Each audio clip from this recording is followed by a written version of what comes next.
తీర్మార్ మల్లన్న తీస్మార్కాడు అనుకుంటున్నాడు. వాడు ఎక్కువ తక్కువ మాట్లాడుతున్నాడు. ఒకసారేమో రెడ్ల ఓట్లు అని మమ్మల్ని రెచ్చగొడుతున్నాడు. మేము అగ్రకులం అని చిల్లరగా చేయొద్దని ఊరుకుంటున్నాము. ఈరోజు చాలా మాట్లాడుతున్నాడు. ఇవాళ మా రేవంత్ రెడ్డి గారు భిక్ష పెట్టి చాలా తప్పు చేసిండు. వాడిని గెలిపించినాము. ఎక్కడ నల్గొండలో ఎక్కడ ఫంక్షన్ హాల్ ఫ్రీ ఇచ్చినాము. మా ఓట్లు అప్పుడు పనికిరాలేదా? రెడ్ల ఓట్లు వద్దని ఒకసారి అంటాడు. ఉచ్చదాపిచ్చిండ్రు, ఉచ్చదాపిస్తానంటే ఎవరు దాపించిండు? వాడిని పట్టుకొచ్చి తన్ను. మేము రెడ్ల మిన్నే నువ్వు పడ్డావు. ఓసీ కులం నీకన్నా ఎక్కువనే ఉంది. బీసీల ఓట్లు చాలు, రెడ్ల ఓట్లు వద్దంటున్నావు. మరి రెడ్ల ఓట్లతోనే గెలిచినావు కదా నువ్వు. మేము రెడ్డిలము తెలంగాణలో 25 లక్షల మంది ఉన్నాం.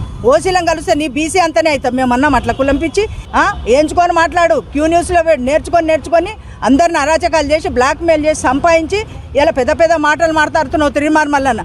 నేను ఒకటే చెప్తున్నా, మా కాంగ్రెస్ పార్టీ పిసిసి అధ్యక్షులు మహేష్ గౌడ్ గారికి ఒకటే చెప్తాను, వీళ్ళు తక్షణమే ఎమ్మెల్సీ నుంచి వాడిని సస్పెండ్ చేయాలని కోరుకుంటున్నాను.